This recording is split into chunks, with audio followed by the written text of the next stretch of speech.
Good evening, ladies and gentlemen, and welcome to tonight's special Facebook Live event supported by Convatec. The title of tonight's event is Beyond the Horizon, a journey of resilience, choice, and nurse-led support. Just a reminder that our speakers are presenting to us from their homes, so if we have any technology problems, please bear with us. First of all, some admin. The link for the certificate of attendance that counts towards your CPD revalidation will be made available towards the end of tonight's event. The session and slides will be available for download on our CLP programme website, so that's www.clp-hub.com, and will also be available on the Clinical Leadership for Continence Care Facebook group. As always, the more engaged you are, the better, so let us know in the comments where you're watching from, and please ask any questions you have there. We'll try and answer as many of them as we possibly can towards the end of tonight's event. Before I hand over to our presenters, I'd just like to say a massive thank you to our partners in the Clinical Leadership Programme, Convatec. Without their unwavering commitment to training and education, these events simply would not happen. So I'd now like to welcome Laura Corner and Sarah Stockwell, Continence Nurse Specialists from Convatec, to introduce our presenter. Thank you very much, Rebecca. It is my very great pleasure to introduce you to Niall McCann, who joins us today to share his personal insights into the world of intermittent catheterization. His journey with intermittent catheterization is not only a testament to his resilience and adaptability, but also provides a unique perspective that bridges the gap between the healthcare professional experience and his lived experience. During his talk, Niall will take us through the challenges, lessons, and triumphs that he has encountered along the way. His openness in discussing this aspect of his life offers invaluable insight for healthcare professionals, patients, and anyone else who is interested in understanding the realities and advancements within this field. Please join me in welcoming Niall as he reflects on his journey with intermittent catheterization. Virtual round of applause. Thank you very much, Laura. Thank you, Sarah. Thanks everyone for coming. And it might not be necessarily clear from, I guess, the brief, but I'm going to spend the next just over 30 minutes talking to you about adventures more than anything else. Now, the reason I'm speaking to you today is because at the age of 34 and in my physical prime, I acquired a spinal cord injury. Now, I was determined that I wouldn't let my injury prevent me from doing the types of activities that I really love doing. I just had to find a way to navigate my injury and all of its complications with the guidance and sometimes the misguidance of my medical practitioners. Now, the reason for this is because I want my life to be memorable. At the end of your life, you won't remember the times that you spend in the office or watching TV or mowing the lawn. You'll remember the times when you were courageous, when you did something challenging, did something out of the ordinary. You'll remember when you were adventurous, whatever adventure means to you. But before I get on to all of that, like every good story, I'll start at the beginning. The reason I became an adventurer in the first place is because my entire family are adventurers. So first up is my dad, who was an adventurer who spent 2.5 years living in Antarctica at a time when women weren't allowed to go down south. And as you can see, desperate times call for desperate measures. My mum is an adventurer. Her first big expedition was age 14 when she spent 6 weeks as camp cook on an expedition led by her dad in Baffin Island, right up in the Arctic part of Canada. And she's still pushing me and my brothers along at the age of 76, 77 in a couple of weeks' time, just doing remarkable things. She's worked all over the world, just an amazing, amazing woman, proper adventurer. My brother Finn is a highly accomplished adventurer, has been on multiple remote area expeditions with me all over the world over the many, many years we've been doing these things together. And my brother Rory is an adventurer, a biologist, a wildlife artist, and as far as I know, is the only living person to have read Harry Potter on the back of a giant tortoise. Now, my first real foray into adventuring came straight after my A-levels, when most of my friends jetted off to places like Magaluf to go swimming in venereal disease. And instead of doing that, I flew out to Kazakhstan and spent a month cycling over the Himalayas. We cycled through western Kazakhstan, northern and eastern Kyrgyzstan, past these incredible scenery where people are still herding yaks and living in yurts. Just an extraordinary place. Then we got to the border with China, and we were turned around at the border and not allowed to enter China because we weren't Chinese. And we thought, well, there's not that much we can do about that. But we came back to the border a few days later with enough money to convince the border guards that we were Chinese. And they were like, sir, you appear to be Chinese. Through you come. So in we went to China. kept on cycling all the way through Western China, Kashgar, over a thing called the Kundrab Pass, and down into northern Pakistan, down the Karakoram Highway. And that's me in the middle, with my dad next to me and his best mate Stuart just on the other side. And I remember standing there on top of, this is the highest paved pass in the world, Kundrab Pass, thinking, this is exactly what I want to be doing in my life, going to amazing places with wonderful people and doing spectacular things. And over the next few years, rock climbing took over. And because I was never actually that good at rock climbing, what I decided to do was focus on the type of climbing that takes more determination than skill. And the best type of that type of climbing is called big wall climbing, taking multiple days to get from the bottom of a rock to the top of it. And when you are big wall climbing, everything has consequences. It's all terrifying, but also you know that because you're living on a vertical plane, if you make any slip, then it's a highly consequential slip. So you're constantly concentrating. So moving has consequences, sleeping has consequences, going to the toilet has consequences, everything has consequences. But when you do get into these places, you are rewarded with just the most astonishing views, the types of rewards I feel should be reserved for people that have been through the level of stress that you've been through to get there, because it's terrifying, your hands and feet crushed into tiny little cracks the entire time. Never look down in these places, but my goodness, when you do get there, the rewards are worth it. Now, a few years later, I set myself the challenge of trying to row across the Atlantic Ocean from the Canary Islands in the east to the Caribbean in the west. And we put together a program. It was 18 months of training, trained like absolute animals. Finally, December the 4th, what do we know? Yeah, so just a week ago tomorrow, December the 4th, 2007, me and my friend James set off to try and row the 3,000 miles across the Atlantic. Now, nothing can actually prepare you for what it's like to say goodbye to land and not know when you're next going to see it again. And I'd had quite a bit of experience of doing interesting things, so I was relatively, I guess, psychologically prepared. But James's only time abroad really was in Magaluf after his A-levels, so wasn't really ready for what it was going to be like to do this type of trip. And the day that we left, his dad handed him a sheaf of envelopes full of letters that had been written by his friends, his family, cousins, everyone that he knew, and each one had a different thing written on the front. And it might be something like, read this on your best day, read this on your worst day, read this on Christmas Day, read this on New Year's Day. Now, James had read every single one of those letters within 24 hours of leaving the Canary Islands, and he reread every one of those letters every day for the 63 days that we were at sea. So really psychologically impacted by what we were doing.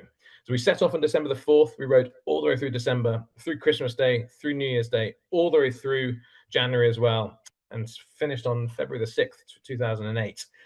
And it was the first time in 18 months that we'd known we were going to succeed, and the first time in 9 weeks, 63 days, that we'd known we were going to survive. And it was just the most astonishing feeling, just every part of our body tingling with endorphins, dopamine, just adrenaline, just the thrill of being alive. And I wanted more and more of that. So the next step for me, the logical step, was into the polar regions. And a year later, I put together a little expedition with my friend Murray to try and ski across Greenland, from the east coast of Greenland, where the Arctic Circle basically reaches the sea, all across to the west coast, just north of the Arctic Circle. And I was going, as I said, with my friend Muzzer. Muzzer's an interesting chap. He's a very, very laid-back man. So laid back that he has personally mislaid 2 cars. He just can't remember where he left them. So he's not necessarily the best person to have on an expedition in terms of his diligence to the task, but he's brilliant company and a wonderful person to have along board for that reason. So we set off from sea level, and by the time you get to the middle of Greenland, it's about 2,500 meters above sea level, and everything is absolutely freezing. Any part of your body that's in contact with the air freezes. It's the first and only place I've ever grown a snotsicle. It's an icicle of snot coming out my nose. And it's an issue, obviously, for your face, hands, if you take your gloves off. But we had one kind of two very, very, very near miss. So woke up in the morning, packed the tent away, and I skied off. And we would always do that. So I would break trail and Murray would follow. And every few minutes I'd turn around just to make sure that he was still following behind, because he would often have dropped something or forgot something or just be like staring at the horizon. And I turned around at this one time and he was way back and just still hunched over himself. I was like, what on earth is going on? So I pulled my skis up and waited for him to ski up to me. It took him about 15 minutes. And he got there this panicked look on his face. And I was like, oh, Muzz, are you okay? He's like, well, not really, Niall. So what had happened was, just as we'd left, he'd realized that he'd forgotten to take a pee. And so he'd quickly stopped, dropped his fly, got his old man out, had a wee, had a little shake, put it back inside, forgot to do his fly up. And then he skied off after me. A couple of minutes into it, he was like, bloody hell, that feels cold. And then a couple of minutes later, like, no, it really is cold. Looked down and could see his fly open and could see ice over his underpants. He's like, oh my God. Looked inside his underpants and there was literally a bead of ice over the end of his old man. He was like, trying to rub the thing back to life again. Now, no normal man would let that happen at all. Muzzer did it twice on that trip. It's like, come on, Muzz, you do not have that much to lose, my friend. But apart from that, this trip was magnificent. It was 24 days, very, very challenging, no guarantee of success, brilliant companion. It had all the components that I wanted. And I thought I was going to do more and more of that type of trip. But then over the next few years, I got, I guess, distracted by the shiny objects, the type of activity that deliver their payload in a single powerful dose. And this started with things like highline slacklining. So a slackline is a wobbly tightrope. It's 1 inch wide. Stick it between a couple of trees and walk the gap in between, or stick it between a couple of cliffs and walk the gap in between with a 2,935-foot drop beneath your feet.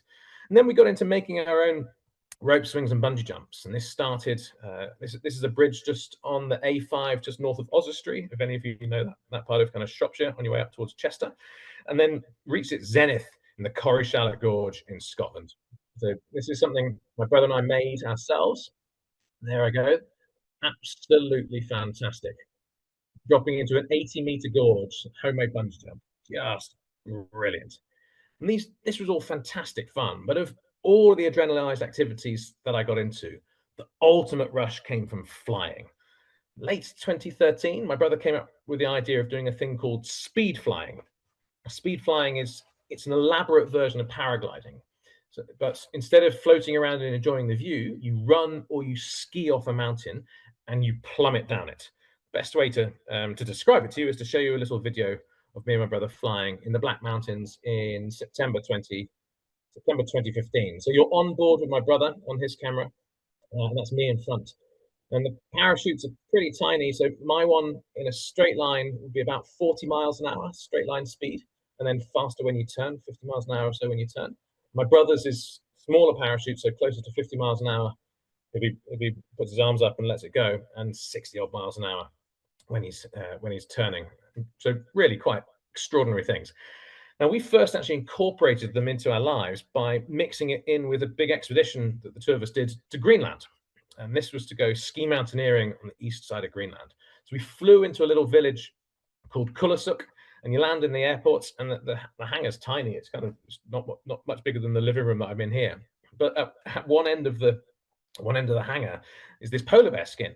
And I remember asking the security guard, I was like, oh, what's with the polar bear skin? And he said, no, that attacked a tourist getting off the plane. Bloody hell. Anyway, so we got out of there unharmed, met a man with a skidoo.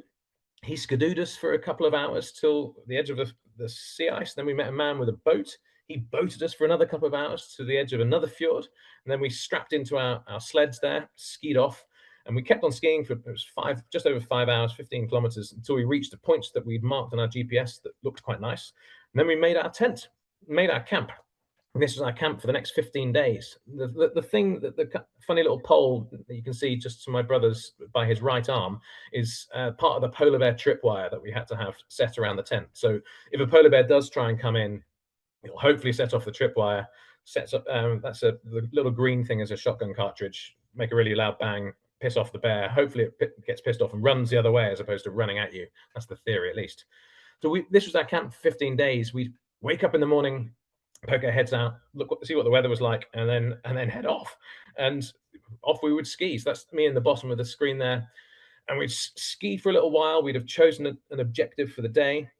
And then once it got too steep to ski, you take your skis off and attach them to your bag, get your ice axes and crampons out, and carry on climbing, get to the summit of whatever it is you're trying to climb, and then find an exit point, point your skis downhill, get your parachute out, and go for it. And it would be something like 7 hours climbing up or 8 hours climbing up, and then 4 minutes back down into the valley again. Just insane. Just the most amazing activity ever. We flew off 2 unnamed summits down 4 glaciers and just had the most incredible trip. And the thing about speed flying was that you could incorporate it into a big expedition like this, to the middle of nowhere, or you could just run up the Brecon Beacons on a Thursday morning if the weather was nice and go for a little flight before work. It's just fantastic.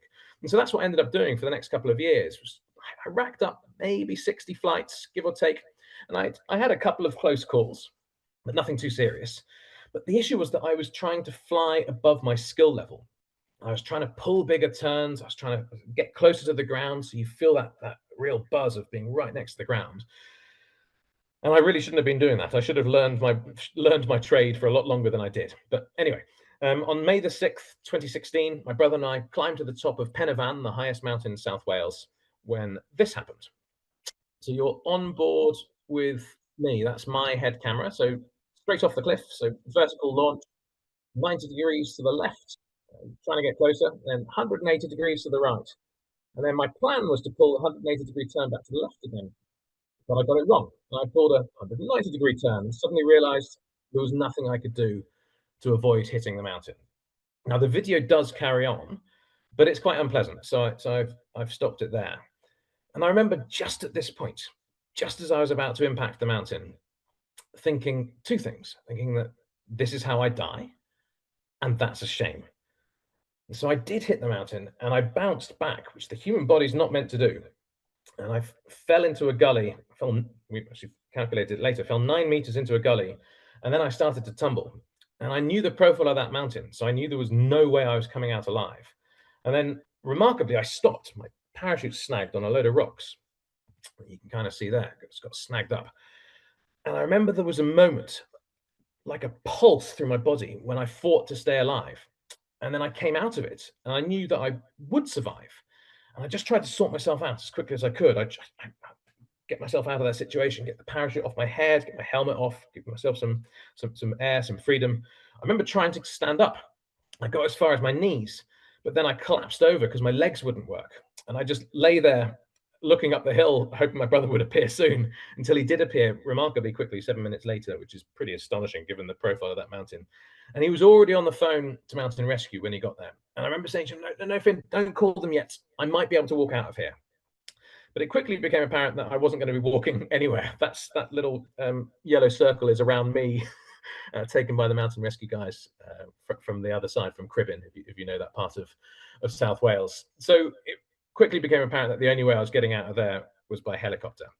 Now, first on the scene was the Coast Guard, and the winchman paramedic came up to me. And as all of you will know, whenever you're in a first aid situation, one of the things you tend to ask your patient is, what's your pain score? 1 to 10. 1 being very little pain and 10 being the worst pain you can imagine. I now know what a 10 out of 10 is on the pain scale. So 10 out of 10 is when the only thing in your world at that time is your pain and the desire for it to end. If you can see, if you can hear, if you can engage with your environment in any way, you're not at a 10. So I was lying there on the hillside in agony, but I could still talk to my brother. I could read out the GPS coordinates from my watch. I could speak to the paramedic and say what hurt. So I wasn't at a 10. But every time I was moved, so when they lifted me and put me into the vacuum mat and then lifted me onto the stretcher, everything just went black and I was consumed by my pain and by the desire for it to end. So I was winched up, flown off to the Heath Hospital in Cardiff, and time's really compressed for me, so it's quite hard to say exactly what was going on and when. But I was taken into resus and then quickly into radiology so they could do a load of scans.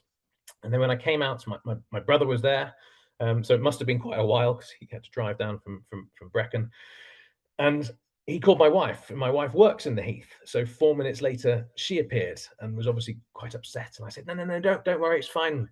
It's fine. I'm okay, which I wasn't. And I've given up speed flying, which I had. So look on the bright side. And pretty soon we were then surrounded by a bunch of very worried looking doctors, and they were there to tell me what I'd done to myself. And so, well, they said, listen, Dr. McCann, you've broken 5 vertebrae, one of which has exploded. Didn't sound great. And the radiologist then chipped in saying from her x-rays, the exploded vertebra was indistinguishable from the surrounding tissue. Sounded terrible. But from the CT scan, which I've got here, you can see exactly what I'd done. So my L1 vertebra had burst and dislocated front and rear. I'd also fractured L2, and I'd fractured T's 4, 5, and 6 as well. T5 quite badly, so I was stuck in a horrendous Miami JTO neck brace for 3 months, which was pretty bloody awful. But the thing that really stood out was when they said, listen, you're going to have to be prepared that you might never walk again. And I remember responding instantly and saying, well, that's okay. I've had an awesome life. And I was thinking two things. I was like, firstly, I've got these, my brain's still working. I've got these sweet memories of all these great trips I've done. My cognitive faculties are still in place. I can still converse. I can still do all this. And secondly, if I do end up in a wheelchair, I'm going to rock that chair. You can have an amazing life in a wheelchair.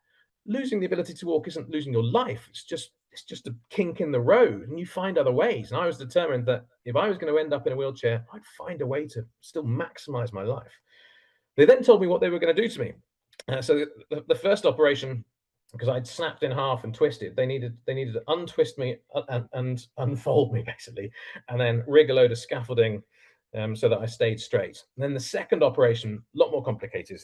They had to open me up down the side, chop out my 11th rib, hoik my guts out the way, access the smashed up vertebra, take all of that out, and then put in a titanium cage, pack it full of cadaveric bone and a little bit of my bone that had been crushed up as well, let my guts back down, sew me up, and Bob's your uncle.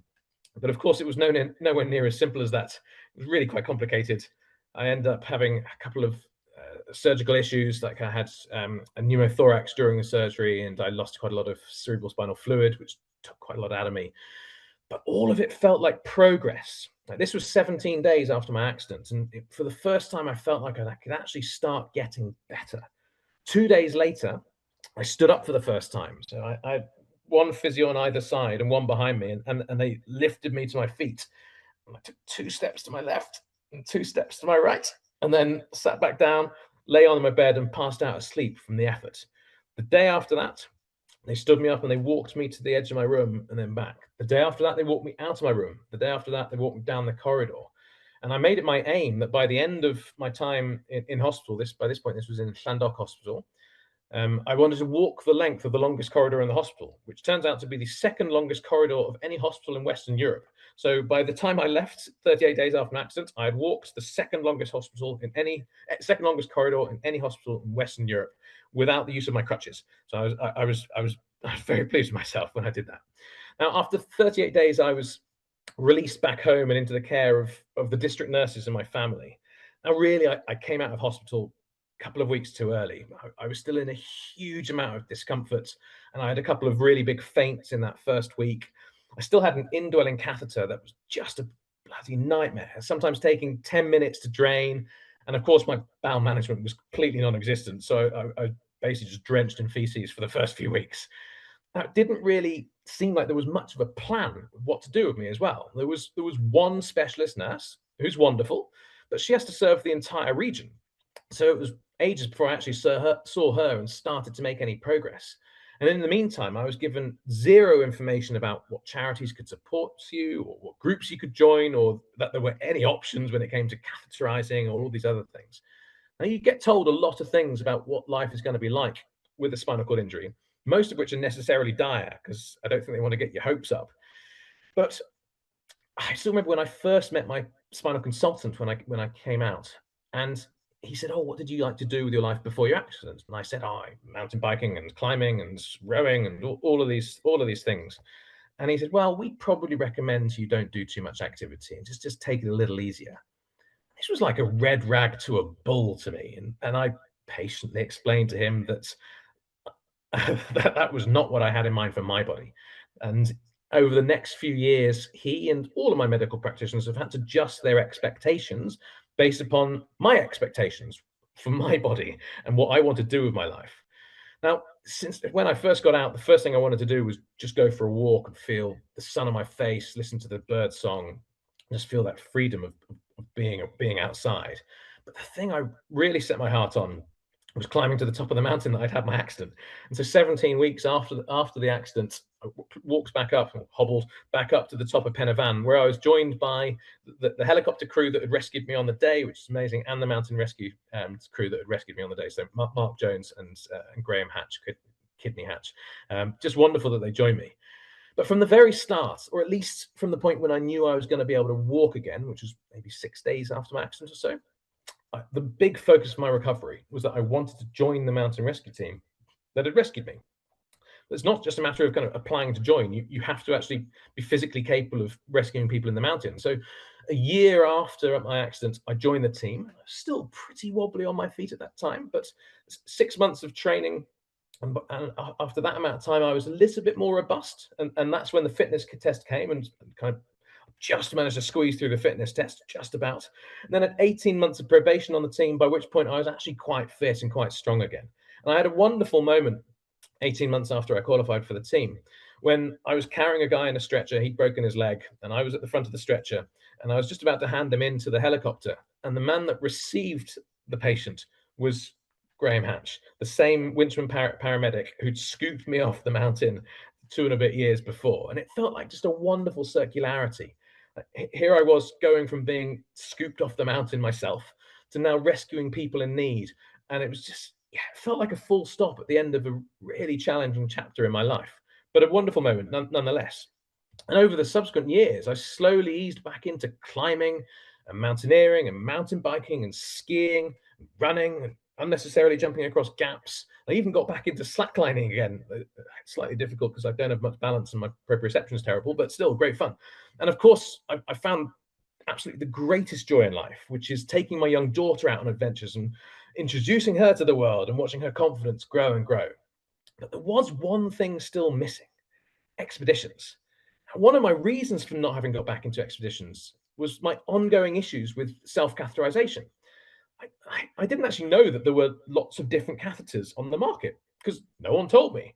And the first catheters that I was issued came in 2 types: a pocket one, frequently caused bleeding and often wouldn't go into my bladder at all, which is just the worst possible nightmare at home and potentially lethal if you're actually on an expedition.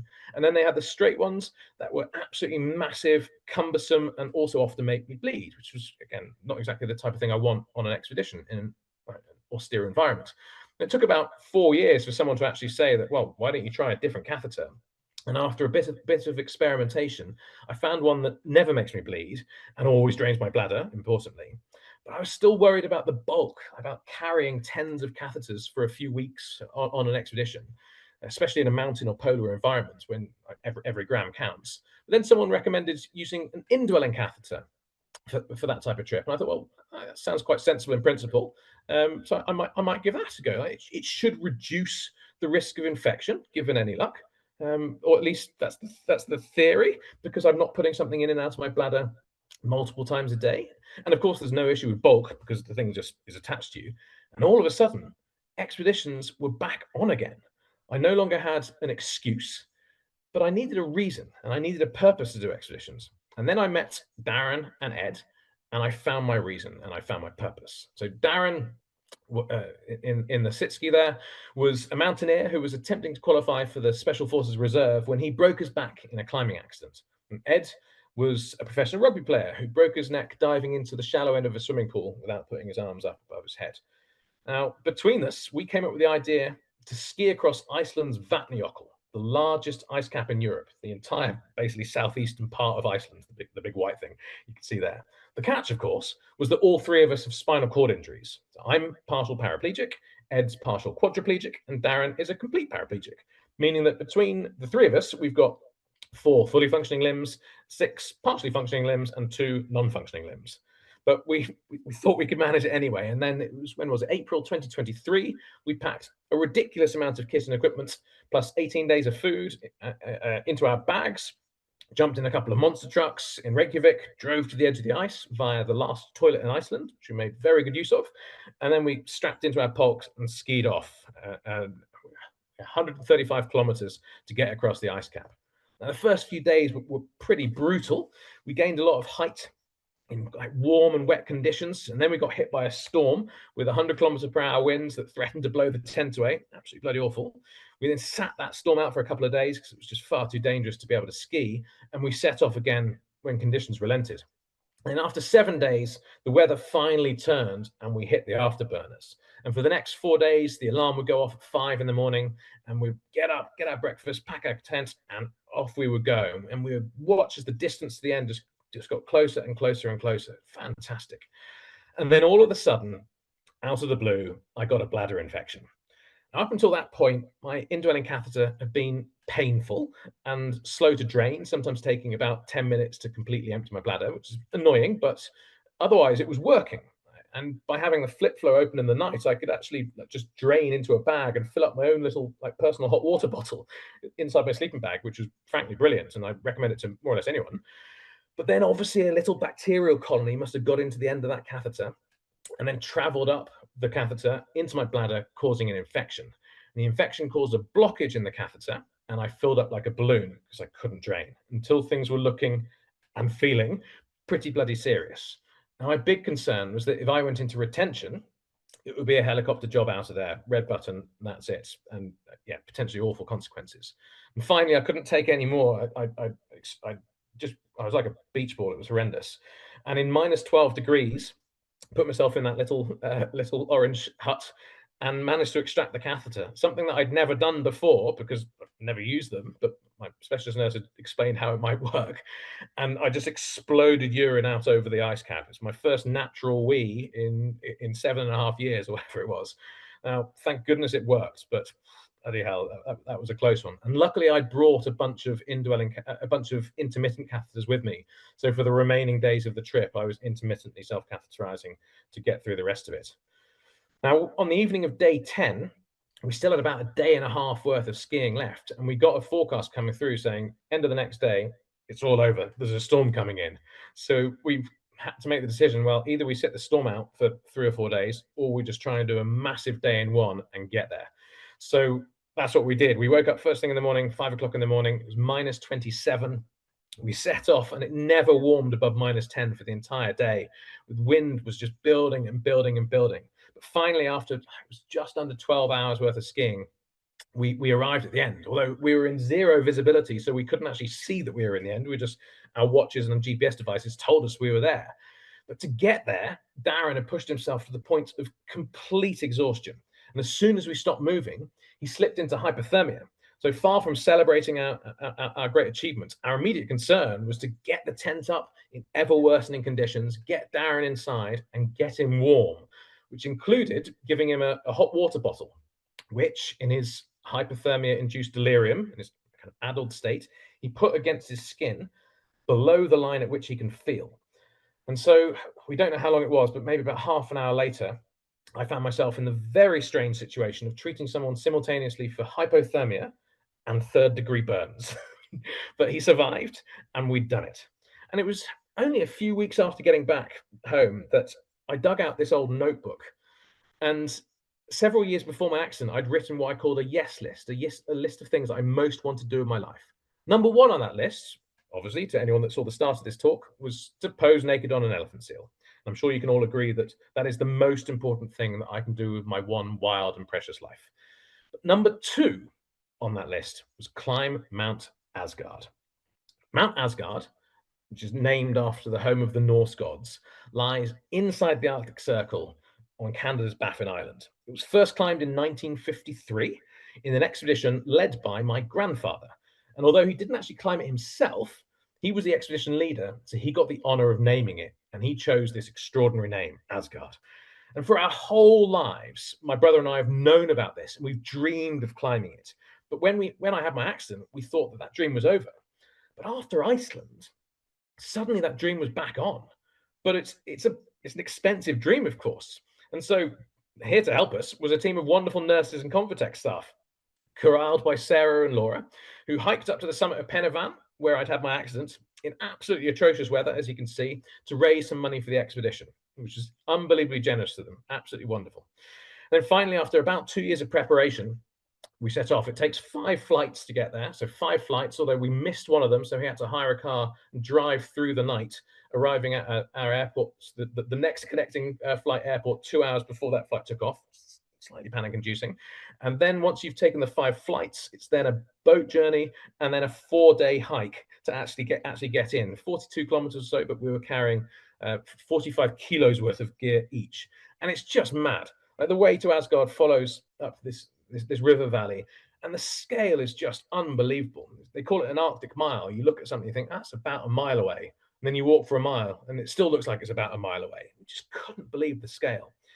As we were going, we had multiple river crossings because all the glaciers that line this valley are melting and all of those meltwater streams need to be crossed. And the first few that we did, 10 or 20 that we did, were absolutely fine.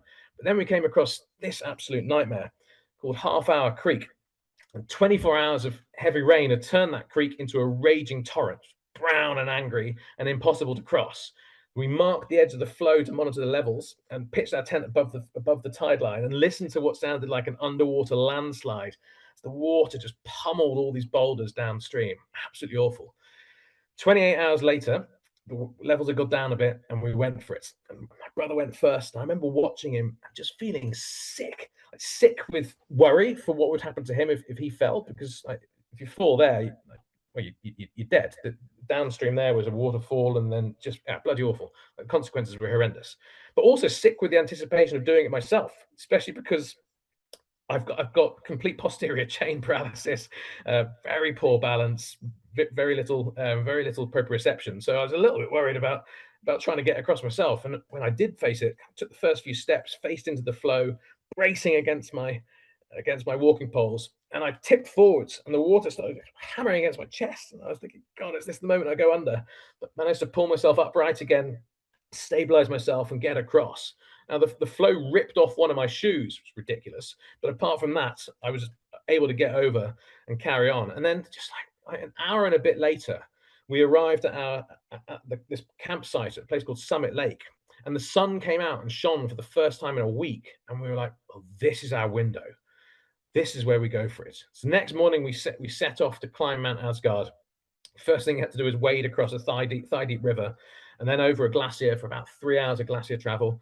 And then onto really, really amazing exposed ridge. It's my brother right in the middle of that shot, and directly above him is the head wall of Asgard. So that's like about 400 meters of vertical between where he is and where the top is, to give you an idea of the scale of this thing. And yeah, the climbing was technical, very hard. If any of you are climbers, it was E1 level of climbing, so pretty challenging, terribly scary because a lot of the rock was falling apart in our hands.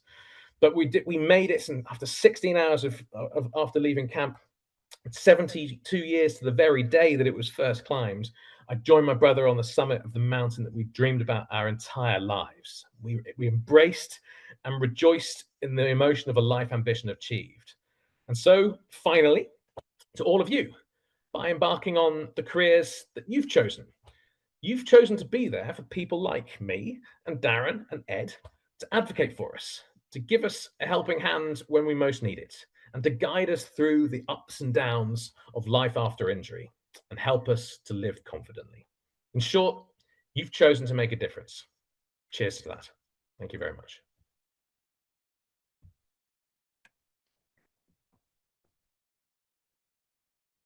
Thank you so much for that wonderful talk, Niall. Absolutely. Did you like your cameo? Did you like the picture of you guys looking sharp? I did. Very much, thank you. But that really highlights a reality that many patients face. Obviously not walking up mountains and crossing glaciers, but as far as kind of their intermittent catheterization journey goes, things like, there didn't seem to be much of a plan. One specialist nurse serving the entire region, which, often means that we're not able to see as many patients as we want to, and getting zero information about charities or support groups. And I'm sure that resonates with many of the people that are watching on here tonight. And this is despite the best intentions of healthcare professionals. Individuals can feel overlooked or unsupported, becoming in effect really the forgotten patient. So these forgotten patients whose needs are not fully met by the system, whether it's due to resource constraints, lack of information, or gaps in follow-up care. I think your experience totally reminds us of how crucial it is to recognise and address these gaps so that we can ensure that every patient receives not just treatment, but ongoing support and advocacy. For an example, there's no comprehensive UK-wide data on patients who are lost to follow-up after intermittent self-catheterization training. There are some studies that focus on the adherence rates to intermittent catheters, but they vary widely in the reported numbers that we see. And we also know that long-term adherence will often declines without that ongoing support. And one comment that you made was that you actually didn't know that there were lots of different catheters on the market, and that the first ones that you had frequently caused bleeding. Patients put up with it because they actually don't know what to expect, and they feel that if they're putting a tube into their urethra, then the expectation is that it's going to cause some damage and it's going to bleed anyway. You also said that it took about 4 years for somebody to actually say, well, why didn't you just try a different catheter? And most patients don't. They just think the one that they've been given in the first place is the one that they've got to stay on because that's what the nurse said. And it often takes a long, long time for them to either pluck up the courage to go and speak to somebody and ask, or actually start looking around the different catheters that are available to them and to try another one, which may actually help.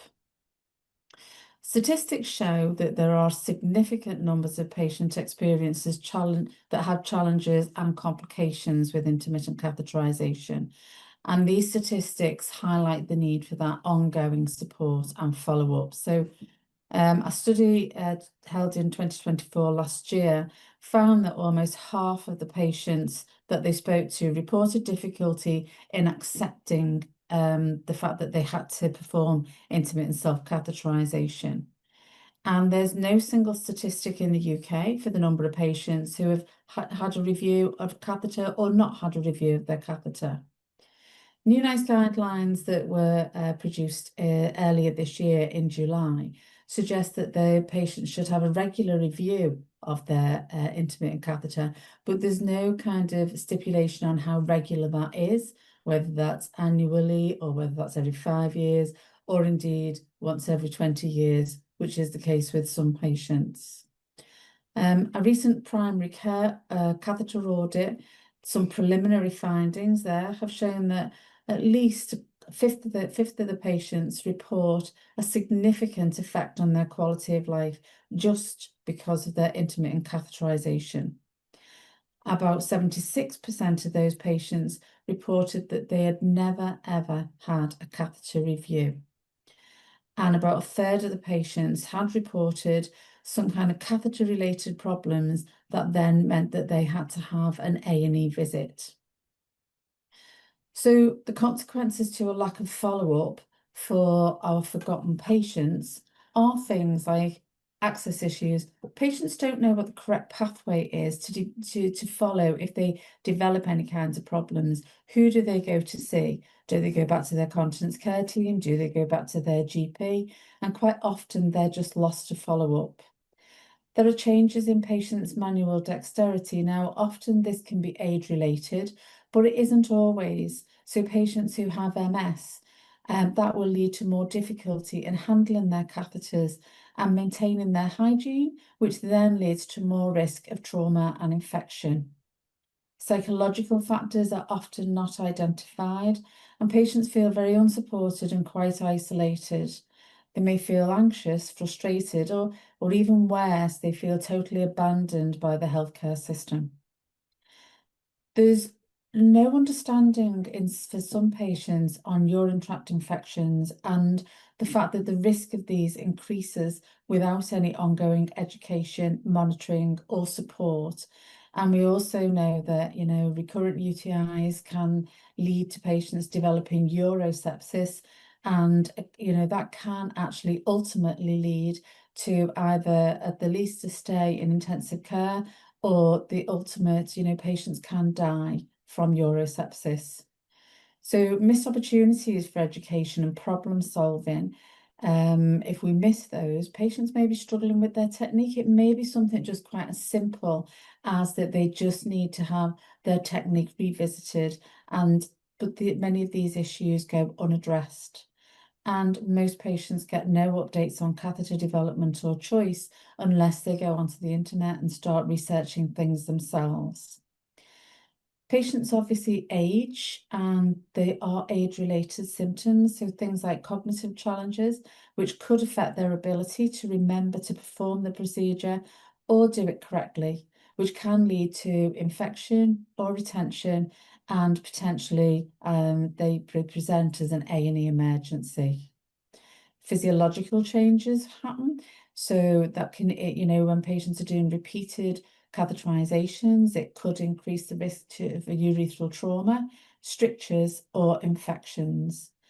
And because of that lack of support, the patients are poorly adhering to their catheter regimes. And again, this can lead to urinary retention, kidney damage, and a massively reduced quality of life.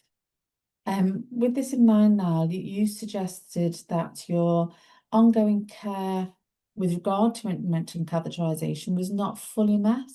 So could you give us some insight on how this impacted you and your life? Yeah, I just made catheterizing stressful. When if you think you're going to bleed every time, and if you're worried about even draining, that's the worst thing, especially with the pocket ones, 'cause they often just wouldn't go in at all. And I use them when I'm out and about. So that's the worst possible time to not be able to drain. You're sat in the toilet in a pub, not sure what to do with yourself when you can't drain, blood all over the floor, and you're completely full. It became just horrendously stressful. And it was almost like by chance. I was chatting to a urologist. He said, "Oh, have you considered trying some others?" And quite a few of my advances have happened by chance. I was at the SIA and happened to be giving a talk to someone from my health board came and said, "Oh, terribly sorry if you haven't been seen for a while. We'll get you back on the list," because I dropped off the list for 5 years. And it was just because I happened to bump into someone that I was put back on the list again. And I'm in the fortunate position that I've got friends and family around me that are supportive, but not everyone is like that. And if you don't have that support network around you, and you're feeling abandoned by your healthcare professionals, it can be really challenging psychologically and physically as well. So just moving on from that, Niall, so it obviously wasn't available to you whenever you were first injured, but what we sort of wanted to discuss now was a program that's been developed to support patients with intermittent catheterization, and it's what we call the Convatec Me Plus program. And I know you've had an opportunity to look at it, but just for everyone else, this is a really comprehensive resource, and it covers all aspects of ISC to help patients when they're starting out initially on ISC, but it's also there to support existing patients like you with some aspects of their emotional well-being as well. And the good thing about the program is it was designed by nurses and a clinical psychologist, Sulu Wingasson, who features quite heavily in a lot of the presentations. And its aim was to provide best practice, but also to make sure that high standards of care and giving patients accurate information and places to go to, because you know what it's like, you go on the internet and you could be overwhelmed with information. Sometimes you don't know what's true, you don't know what's accurate. And this is a really good, reliable source of information that's available to all patients that are doing ISC free of charge. It doesn't matter what products you're using. It really is a fantastic resource for both clinicians and for patients as well. So how it's been set out is there are sort of 3 different sections. So there's a section that looks at pre-consultation, a section that looks at the consultation, and a third section that looks at sort of the ongoing support. And the resources are there to identify and to help on every stage of it. Within those sections, there's another 3 sections. There's lots of 3s here tonight. Your personalized video guide, which is brilliant. It's product agnostic, and the patients can watch a step-by-step guide how to catheterize. So healthcare professionals can use it when they're teaching patients. But then when you go home and you're thinking, oh gosh, what was I taught? What did they tell me? It's a resource that's available to them to use on their own when they're carrying out their ISC. There's a really comprehensive list of 70 frequently asked questions, which I believe has been updated. I think it now might be 71, but it's been developed by a team of experts and it gets updated as we go along. And I think this sort of the cherry on top is the emotional well-being program that has 10 modules, and it starts at the very beginning with module 1 about getting familiar with catheterization, that helps sort of process the journey so far, clear up any concerns and worries that patients might have about catheterization.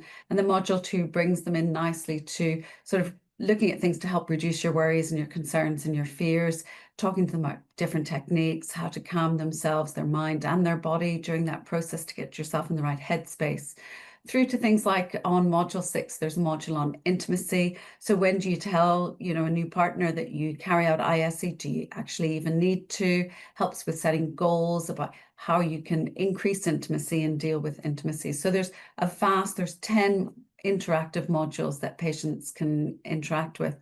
So I know, Niall, that you've had the opportunity to sort of go through the program yourself, but can you tell us which particular aspects of the program stand out to you as being the most helpful for supporting patients when they're doing ISC? Yeah, but first I wanted to know, because the program refers to the verb cathing. Is that just a nurse phrase, or have you Yes. ever heard a patient referring to cath? It's a bit of a bone of contention on this side of the screen over here. We're very much in the catheterization camp, but because we're a global company, cathing is very much an American terminology for carrying out catheterization. So we don't particularly like it, but it is there. So I'm gonna fly the flag for catheterization the for UK us. as well, and I'm a catheterizer as opposed to a catheter.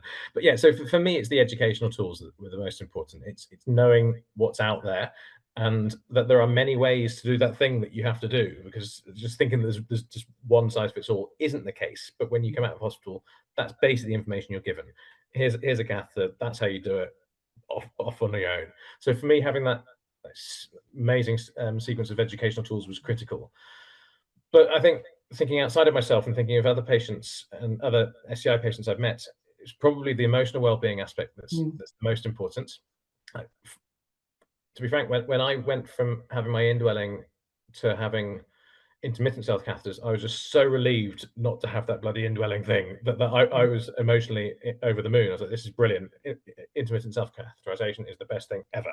But for some people, it's a massive change, and it's really emotionally trying for the suite of reasons that you've talked about. And so having something to guide you through that, the personal aspects, the private aspects, the relationship aspect, I think is vital. And I'm really glad that that's getting more attention, because it's not just a medical issue, it's a psychological issue as much as anything else. And I'm really glad that's getting some focus. Good. Thank you so much for speaking this evening. Just as we begin to conclude, I think what's really obvious is that more needs to be done to support patients beyond the discharge from the acute settings. And we know that every individual is going to need different levels of care. They're going to need different levels of interaction, but it's really important, I think, that patients don't feel isolated, that they don't feel that they've been left alone. And hopefully programs like the Me Plus program are going to be integral in the patient's journey to help them feel supported and to aid with follow-up. So Niall, a huge thank you again for sharing your inspiring and thought-provoking experiences.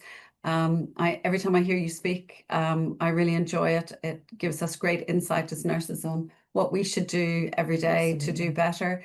And I think what we're going to do is we take your insights forward, and we're going to work together to sort of make sure that no patients are left behind or are the forgotten patients. So with that, thank you again. And I'm going to hand back over to Rebecca, who's going to do some housekeeping for us, I think. Yes, thanks for climbing a mountain with me.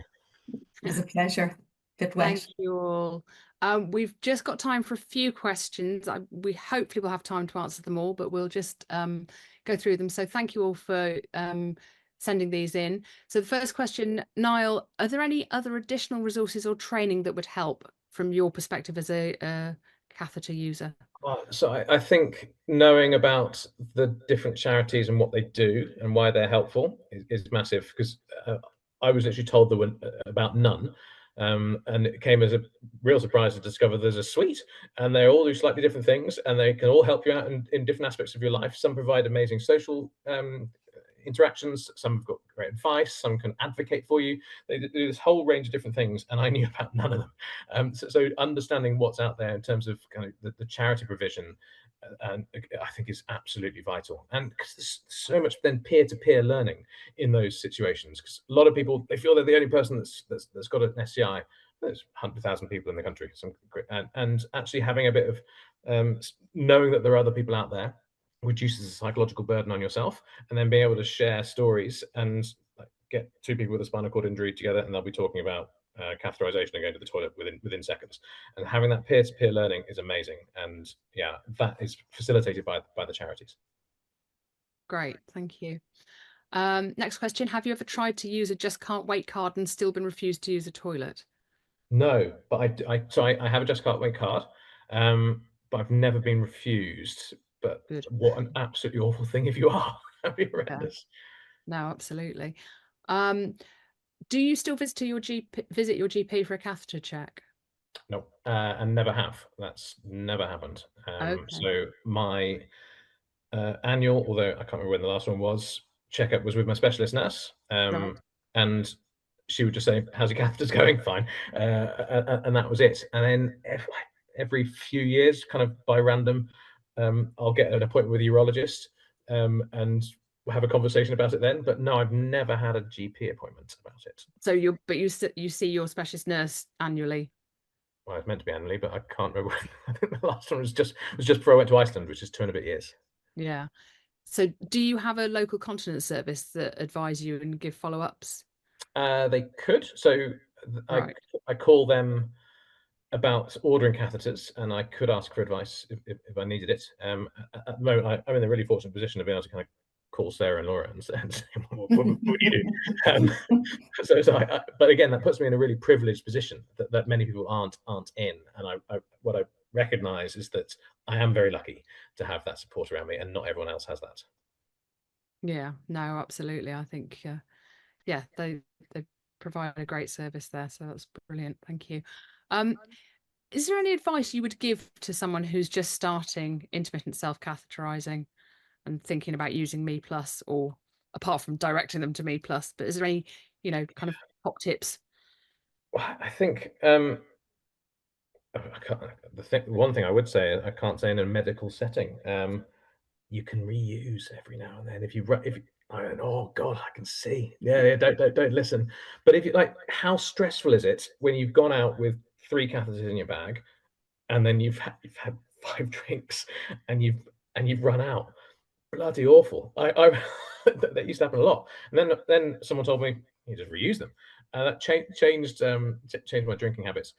So for one. So yeah, but obviously Okay. you're a medical professional, so you can't possibly I condone. was going to say we're not Awful. counting that as a No, it's awful advice, terrible behaviour. right. But I think the big thing to say is you're not alone. There are other people out there that are doing this, and it feels like a lonely place to be, but there are others, and those support networks exist. And so reach out to those support networks. And it might feel embarrassing to begin with, but you will come to terms with that. And speaking to other peers can help you come to terms with that. So reach out across the aisle and chat to people. Yeah, that's very much been the experience I've seen from kind of other patient discussions about using catheters, is that kind of once you've got over the the awful British embarrassment of being embarrassed about it, just get on with it, and actually talking to people is really helpful. Okay, but Okay. conversations crazy. One guy I was speaking to didn't know that you could order more than just a 1 month supply of catheters at any one time. So he hadn't been able to go on holiday since his accident because he was worried about being out of the country and missing his prescription. And I was like, well, you just order 3 months, and just having these conversations with people is he would never have known otherwise. So Yeah. the guy can now go on holiday again, which is really nice. Okay, brilliant. Thank you very much. So just to wrap up now, the link for the certificate of attendance is now available on the screen, but also in the comments. So please download that for your CPD revalidation. So that concludes tonight's event. But a few final thanks to our brilliant speakers. Niall, that was so engaging. Thank you. Sarah and Laura, thank you so much for your input. That's been brilliant. Thank you to Convatec for supporting this Facebook Live, and to the team behind the scenes at the Clinical Leadership Programme and Mold Digital, who've been crucial in delivering this content to you all. And finally, to all our attendees, your commitment, your hard work, your brilliance is completely humbling to us all. Thank you for giving us your time tonight. It means a great deal. Thank you all, and good night.